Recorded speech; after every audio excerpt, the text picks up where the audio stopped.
Hello കൂട്ടുകാരെ, മഴത്തോരു മുംബൈ സീരിയലിന്റെ ഇനി വരാൻ പോകുന്ന കഥയെ പറ്റിയാണ് കേട്ടോ പറയുന്നത്. അങ്ങനെ കൊട്ടാരമറ്റം തറവാട്ടിലേക്ക് അലീനയും കൂട്ടി ഔതക്കുട്ടിച്ചായൻ എത്തിയ ശേഷം റോബോട്ടോ എൻസിയെല്ലാം വല്ലാത്ത പരിഭവത്തിലാണ്. അലീനയ്ക്ക് ഊണ് കൊടുക്കാത്തതിന്റെ പേരിൽ വലിയൊരു വാക്പോര് തന്നെ ഔതക്കുട്ടിച്ചായനും ആൻസിയും തമ്മിൽ നടക്കുന്നുണ്ട്.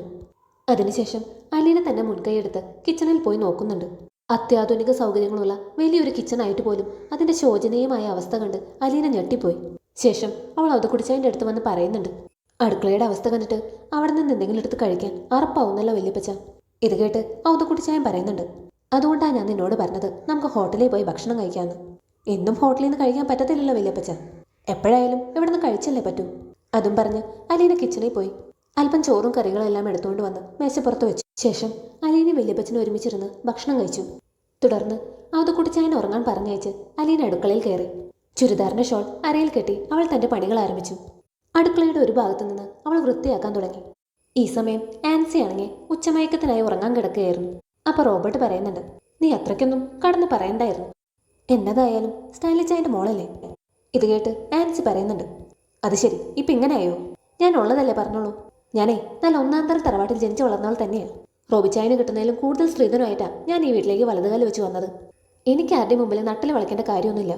ഇത് കേട്ട് റോബർട്ട് പറയുന്നുണ്ട്, എടി, ഈ വീടും 4 ഏക്കറും അപ്പച്ചന്റെ പേരിലാണെന്ന് ഓർമ്മ വേണം. അപ്പച്ചൻ അത് ആർക്ക് വേണമെങ്കിലും കൊടുക്കാം. അവസാനം നമ്മൾ അവിടെ നിന്ന് ഇറങ്ങി പോകേണ്ടി വരും. അങ്ങനെ ഇറങ്ങേണ്ടി വന്നാൽ അങ്ങ് ഇറങ്ങണം. അവനവനൊരു വീതം കിട്ടിയിട്ടുണ്ടല്ലോ, അവിടെ പുതിയൊരു വീടങ്ങ് വെക്കണം. അങ്ങനെയാകുമ്പോൾ തറവാടെന്നും പറഞ്ഞ് ഓരോരുത്തരെ ഞാൻ കയറി വരില്ലല്ലോ. ഇതിപ്പോൾ എന്താ, എല്ലാവർക്കും വെച്ച് വിളമ്പും വേണം, കുറ്റം മുഴുവൻ കേൾക്കുകയും വേണം. ഇത് കേട്ട് റോബർട്ട് പറയുന്നുണ്ട്, എടി ആൻസി, നീ ചുമ്മാ മണ്ടത്തരം പറയാതെ. ഈ വീടിന്റെ സ്ഥലത്തിനും ഇപ്പോഴത്തെ വില എന്താണെന്ന് നിനക്കറിയാവോ? ദേഷ്യം വന്നാൽ അപ്പച്ചൻ ഇതെല്ലാം കൂടി ലാലിച്ചായന്റെ പേരിൽ അങ്ങ് എഴുതി വെക്കും. അല്ലേലും അപ്പച്ചനിപ്പോൾ ലാലിച്ചായനോട് ഭയങ്കര ഇഷ്ടമാണ്. അപ്പൊ ആൻസി പറയുന്നുണ്ട്, ഓ അതോ, അത് അവളെ കണ്ടിട്ടാ. ചക്രവർത്താനം പറഞ്ഞ് അവൾ അപ്പച്ചനെ മയക്കി വെച്ചേക്കുമല്ലേ. ആൻസി, നീ ദൈവത്തെ ഓർത്ത് വാ തുറക്കരുത്. അല്ലെങ്കിൽ തന്നെ അവർ ഹോട്ടലിൽ പോയി ഭക്ഷണം കഴിക്കാൻ നമ്മുടെ ഭാഗ്യം. പോയിരുന്നെങ്കിൽ ലാലിച്ചായൻ ഇവിടെ വന്ന് ഭയങ്കര ബഹളം ഉണ്ടാക്കിയാനെ. എന്നാലും റോബിച്ചായ അവളെ സമ്മതിക്കണം. ഞാൻ ഇത്രയൊക്കെ പറഞ്ഞിട്ടും അല്പമെങ്കിലും നാണുണ്ടെങ്കിൽ അവൾ ഇവിടുത്തെ ചോറുണ്ടോ? പറഞ്ഞിട്ടെന്നതാ, ഏതോ അനാഥാലയത്തിൽ വളർന്നതല്ലേ, ആർത്തിപ്പണ്ടാരായിരിക്കും, എച്ചിൽ കിട്ടിയാലും തിന്നോളും. ഇത് കേട്ട് റോബർട്ടിന് ദേഷ്യം വരാൻ തുടങ്ങി. നീ ഒന്നും മിണ്ടാതെ കിടക്കുന്നുണ്ടോ, അല്ലെങ്കിൽ എന്റെ കയ്യിൽ നിന്ന് മേടിക്കും. അല്പം കഴിഞ്ഞപ്പോൾ ആൻസി മയങ്ങി.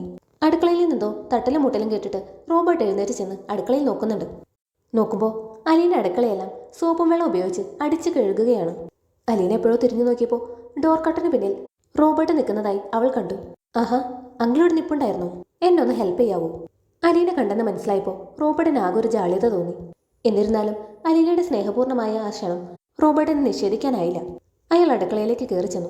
ഈ ഫ്രിഡ്ജും വാഷിംഗ് മെഷീനും ഇത്തിരി ഒന്ന് മാറ്റി വെക്കാമോ? ഞാൻ തനിയെ പിടിച്ചിട്ട് അനങ്ങുന്നില്ല.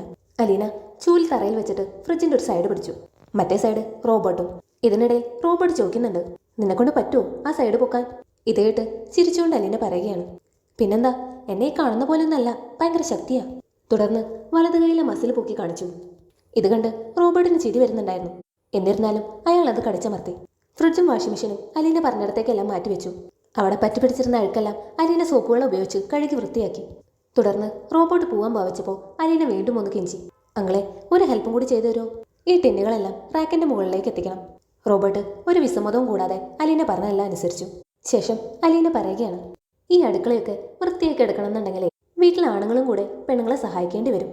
പെട്ടെന്ന് റോബോട്ട് മുഖത്തൊരു കപട ഗൗരവം വരുത്തിക്കൊണ്ട് അലീനോട് ചോദിക്കുക, ഇനി എന്തെങ്കിലും സഹായം ഞാൻ ചെയ്യാനുണ്ടോ? വേണ്ട, ഇത്രയും മതി, താങ്ക്സ്. അത്രയും പറഞ്ഞുകൊണ്ട് അലീന തന്റെ ജോലികളിലേക്ക് മുഴുകി. റോബർട്ട് അല്പം സമയം കൂടി അലീന ജോലി ചെയ്യുന്നത് നോക്കി നിന്നു. ജോലി ചെയ്യുന്നതിനിടയിൽ 2 തവണ അലീന ഷെറിന്റെ മുറിയിൽ ചെന്ന് നോക്കി. 2ാം തവണ ചെന്നപ്പോൾ ഷെറിൻ എഴുന്നേറ്റിരിപ്പുണ്ടായിരുന്നു. അലീനയെ കണ്ടതും ആദ്യമായി കാണുന്ന പാവത്തോടെ ഷെറിൻ നോക്കി. അത് കണ്ടപ്പോൾ അലീനയ്ക്ക് തോന്നി, ഈ ഷെറിൻ വെറും ഒരു പാവയാണ്, മരുന്നുകൾ കൊണ്ട് നിർജീവമാക്കപ്പെട്ട ഒരു പാവ. യഥാർത്ഥ ഷെറിൻ ഇങ്ങനെയല്ല. തന്നെ നഷ്ടപ്പെട്ടു പോയ കുഞ്ഞിനെ ഓർത്ത് കരയുന്നതും അതിന്റെ പേരിൽ മറ്റുള്ളവരുമായി വഴക്കിടുന്നതുമാണ് യഥാർത്ഥ ഷെറിൻ. 3:30 മണിയായപ്പോൾ ആൻസി ഉണർന്നു. അവൾ കിച്ചണിലേക്ക് എത്തിയപ്പോൾ കണ്ട കാഴ്ച അത്ഭുതകരമായിരുന്നു. അഴുക്കും മെഴുക്കും കൊണ്ട് കരി പിടിച്ചു കിടന്ന തറ കണ്ണാടി പോലെ വെട്ടിത്തിളങ്ങുന്നു. ഗ്രാനൈറ്റ് ഇട്ട കിച്ചൺ സ്ലാബിലേക്ക് നോക്കി മുടി മിനുക്കാം, അത്രയ്ക്കും വൃത്തിയായിരിക്കുന്നു. ഇത് തൻ്റെ അടുക്കളയല്ല, പുതിയൊരു അടുക്കളയിലേക്ക് കയറി ചെന്നതുപോലെ ആൻസിക്ക് തോന്നി. വർക്ക് ഏരിയയും സ്റ്റോർ റൂമും എല്ലാം ക്ലീൻ. എങ്ങനെയുണ്ട്? ചോദ്യം കേട്ട് ആൻസി ഒന്ന് ഞെട്ടി. റോബർട്ടാണ് പിന്നിൽ. അറവശാലയിലോട്ട് കയറുന്ന പോലെ അല്ലായിരുന്നു മുമ്പ്. ഇപ്പോൾ കണ്ണു തുറന്ന് നോക്കടി, നീണ്ടു നിവർന്ന് കിടക്കാലോ ഇവിടെ.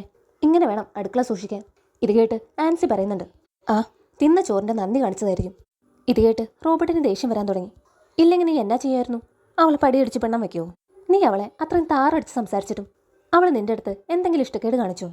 നിന്റെ അടുക്കളയിലേടിയത് എത്ര ഭംഗിയായിട്ടാ അവൾ ഇത് വൃത്തിയാക്കിയിരിക്കുന്നത്. വല്ല കാര്യമുണ്ടോ അവൾക്ക്? വേറെ ആരെങ്കിലും ആയിരുന്നെങ്കിൽ ഇതൊക്കെ ചെയ്യാറുന്നോടി. ഇവരുടെ സംസാരം കേട്ടിട്ട് ആൻസിയുടെ അമ്മ അടുക്കളയിലേക്ക് വന്നു. അവർ ചുറ്റും ഒന്ന് നോക്കി. എന്നിട്ട് ചോദിക്കുക, അടുക്കള അവൾ പിടിച്ചെടുക്കുമോ? ഇത് കേട്ട് റോബർട്ട് അല്പം നീരസത്തിൽ പറയുക, കൊള്ളാം, ഇവിടുത്തെ അടുക്കള കിട്ടിയിട്ട് വേണ്ടേ ലാലിച്ചായൻ്റെ മോൾക്ക് ചെലവിന് കഴിയാൻ. ഇതും പറഞ്ഞിട്ട് അയാൾ അവിടെ നിന്ന് ഇറങ്ങിപ്പോയി. ഔതക്കുട്ടിച്ചായൻ എടുത്തു കൊടുത്ത ഫോട്ടോയും ആൽബവും മറച്ചു നോക്കുകയായിരുന്നു അലീന. റോബർട്ടിൻ്റെ കല്യാണ ഫോട്ടോകളും ഷെറിൻ്റെ വിവാഹ ആൽബവും എല്ലാം ഉണ്ടായിരുന്നു അതിൽ. ഹാളിൽ നിന്ന് കുട്ടികളുടെ ഒച്ച കേട്ട് അലീന തലയുയർത്തി നോക്കി. സ്കൂൾ വിട്ട് കുട്ടികൾ തിരിച്ചെത്തിയിരിക്കുന്നു. റോബർട്ടിൻ്റെ ആൻസിയും മക്കളാണ് അവർ. മൂത്തവൾ ദിയാമോൾ റോബർട്ട്, 9 വയസ്സ് പ്രായമുണ്ട് അവൾക്ക്. രണ്ടാമത്തേത് ജോൺ പോൾ റോബർട്ട്, 7 വയസ്സ് പ്രായമുണ്ടവന്. രണ്ടാളും നല്ല വികൃതിയാണ്. സ്കൂൾ വിട്ട് വന്നാൽ അങ്ങിങ്ങും ഓടി നടക്കും. കണ്ടതുമെല്ലാം പൊത്തിപ്പിടിച്ച് കയറും. കിട്ടിയതെല്ലാം വലിച്ചെറിയും. ആൻസിക്ക് തലവേദന ഉണ്ടാക്കലാണ് ഇവരുടെ മെയിൻ പണി. വല്യപ്പച്ചനെ കണ്ടതും കുട്ടികൾ രണ്ടും വല്യപ്പച്ചൻ്റെ അടുത്തേക്ക് ഓടി. വല്യപ്പച്ചൻ്റെ മടിയിലിരുന്നും മീശ പിടിച്ചു വലിച്ചും അവർ വല്യപ്പച്ചനോട് ഓരോന്ന് ചോദിക്കുന്നുണ്ട്. വല്യപ്പച്ചൻ ഇത്ര നാൾ എവിടെയായിരുന്നു? എന്താ ഇങ്ങോട്ട് വരാഞ്ഞത്? അവരുടെ ചോദ്യങ്ങൾക്ക് അവസാനമില്ല. അതിനിടയിൽ അലീനയും അവരുടെ ശ്രദ്ധയിൽപ്പെട്ടു. ആരാ വല്യപ്പച്ച ഈ ആൻറ്റി? അപ്പോൾ ഔതക്കുട്ടിച്ചായൻ പറയുന്നുണ്ട്, ഇത് നിങ്ങളുടെ സ്വന്തം ആൻറ്റിയല്ലേ? ഈ ആൻറ്റിയുടെ പേരാണ് അലീന. ഇവളെ കൂട്ടിക്കൊണ്ടുവരാനല്ലേ വല്യപ്പച്ചൻ പോയത്? ഇത് കേട്ടതും ജോൺ പോളും ദിയാമോളും അലീനയുടെ അടുത്തേക്ക് ഓടി. പിന്നെ അലീനയുടെ അടുത്തായി അവരുടെ കളി. അല്പം സമയം കഴിഞ്ഞ് ആൻസി നോക്കിയപ്പോൾ കുട്ടികൾ രണ്ടും അലീനയുടെ മടിയിലുണ്ട്. പെട്ടെന്ന് ശബ്ദമുയർത്തി ആൻസി ചോദിക്കുകയാണ്, നിങ്ങൾക്ക് ചായയും കാപ്പിയൊന്നും വേണ്ടേ പിള്ളേരെ? അപ്പോൾ ജോൺ പോൾ പറയുകയാണ്, ആ വേണം വേണം. അപ്പോൾ ആൻസി പറയുകയാണ്, അവിടെ തന്നെ കിടന്നോ, ഞാനങ്ങ് കൊണ്ടുവന്ന് വായിലോട്ട് ഒഴിച്ചു തരാം. ഇത്രയും പറഞ്ഞുകൊണ്ട് ആൻസി അവിടെ നിന്ന് പോയി. ആൻറ്റിയും വാ കാപ്പി കുടിക്കാൻ. ഇത്രയും പറഞ്ഞുകൊണ്ട് അലീനയും പിടിച്ചു വലിച്ചുകൊണ്ട് ജോൺ പോളും ദിയാമോളും കാപ്പി കുടിക്കാനായി ഊണ് റൂമിലേക്ക് പോയി. ദിയാമോൾ അലീനയ്ക്ക് ബിസ്ക്കറ്റ് ടീൻ കാട്ടി കൊടുത്തു. തിളപ്പിച്ച പാലെടുത്ത് അലീന തന്നെ ഹോർലിക്സ് ഇട്ട് കുട്ടികൾക്ക് കൊടുത്തു. എന്തൊക്കെയാണ് പതിവെന്ന് ദിയാമോൾ അലീനയ്ക്ക് പറഞ്ഞു കൊടുത്തു. കാപ്പിക്ക് ശേഷം ഹോംവർക്ക്. അല്പം കഴിഞ്ഞ് ആൻസി വന്ന് നോക്കിയപ്പോൾ കുട്ടികൾ രണ്ടും ഒരു ശല്യവുമില്ലാതെ അലീനയുടെ അടുത്തിരുന്ന് ഹോംവർക്ക് ചെയ്യുന്നുണ്ട്. ഹോംവർക്ക് കഴിഞ്ഞ് കുട്ടികളെ കളിക്കാൻ വിട്ടിട്ട് അലീന അടുക്കളയിലേക്ക് എത്തി. ആൻസിയും അമ്മയും അത്താഴം ഉണ്ടാക്കേണ്ട തിരക്കിലാണ്. അലീന ആരോടും ചോദിക്കാതെ ആ ജോലി അങ്ങ് ഏറ്റെടുത്തു. എന്നിട്ട് ആൻസിയോട് പറയുകയാണ്, ആൻറ്റി പോയി കിടന്നോ, ഇത് ഞങ്ങൾ രണ്ടാളും നോക്കിക്കോളാം. അപ്പം മറിയക്കുട്ടി ആൻസിയോട് ചോദിക്കുകയാണ്, ഔസേപ്പച്ചനും ആൽപ്പിച്ചനും സന്ധ്യ കഴിയുമ്പോൾ വരുന്നല്ലേ പറഞ്ഞേക്കുന്നത്? അവർ വരുമ്പോൾ വല്ലതും ഉണ്ടാക്കി വെക്കണ്ടേ? അതിന് മറുപടി പറഞ്ഞത് അലീനയാണ്. 10 പേരിൽ കൂടുതലൊന്നും വരില്ലല്ലോ, അതിന് ഞാനും ആൻറ്റിയുടെ മമ്മിയും മാത്രം മതി. ഇത് കേട്ട് ആൻസി മമ്മിയൊന്ന് നോക്കി. മറിയക്കുട്ടിക്ക് ആദ്യമൊക്കെ അലീനയോട് സംസാരിക്കാൻ വലിയ മടിയായിരുന്നു. പക്ഷെ അലീന അങ്ങോട്ട് ഓരോന്ന് ചോദിച്ചും സംശയ നിവാരണം നടത്തിയും അവരെ കൊണ്ട് സംസാരിപ്പിച്ചു. ഇതിനിടയിൽ കുട്ടികൾ തമ്മിൽ വഴക്കുണ്ടാക്കി. ജോൺ പോളിന്റെ ചുണ്ടുപൊട്ടി ചോര വരുന്നുണ്ടായിരുന്നു. ദിയാമോൾ ഉന്തിയിട്ടതാണെന്ന് പറഞ്ഞ് ജോൺ പോൾ വഴക്കുണ്ടാക്കി. അവൻ കള്ളം പറയുകയാണെന്ന് പറഞ്ഞ് ദിയാമോളും കരയുന്നുണ്ട്. അവസാനം റോബോട്ട് വന്ന് ദിയാമോളെ ചീത്ത പറഞ്ഞു. അവൾ അതിന്റെ വിഷമത്തിലായിരുന്നു. ഒടുക്കം അലീന വന്ന് രണ്ടാളെയും ആശ്വസിപ്പിച്ചു. ജോൺ പോൾ കള്ളം പറഞ്ഞതാണെന്ന് അലീനയ്ക്ക് മനസ്സിലായി. അവനോട് നയത്തിൽ ഓരോന്ന് പറഞ്ഞ് ദിയാമോളോട് സോറി പറയിച്ചു. അതോടെ ദിയാമോൾ ഓക്കെയായി.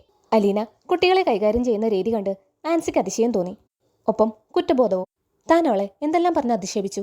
അതൊന്നും മനസ്സിൽ വെക്കാതെ സ്വന്തമെന്ന് കരുതിയല്ലേ അവൾ തന്റെ മക്കളോട് സ്നേഹം കാണിക്കുന്നത്. ആൻസിക്ക് അലീനയോട് ക്ഷമ പറയണമെന്നുണ്ടായിരുന്നു. പക്ഷേ എന്തോ ഒന്ന് അവളെ പിൻവലിക്കുന്നുണ്ടായിരുന്നു. മഴത്തോരു മുമ്പേ എന്ന പരമ്പരയിൽ ഇനി വരാൻ പോകുന്നത് അതിസങ്കീർണങ്ങളായ മുഹൂർത്തങ്ങളാണ്. ഈ വീഡിയോ ഇഷ്ടമായാൽ ലൈക്ക് ചെയ്യാനും സബ്സ്ക്രൈബ് ചെയ്യാനും മറക്കരുത്. തുടർന്നുള്ള കഥയുമായി മറ്റൊരു വീഡിയോയിൽ കാണാം. താങ്ക്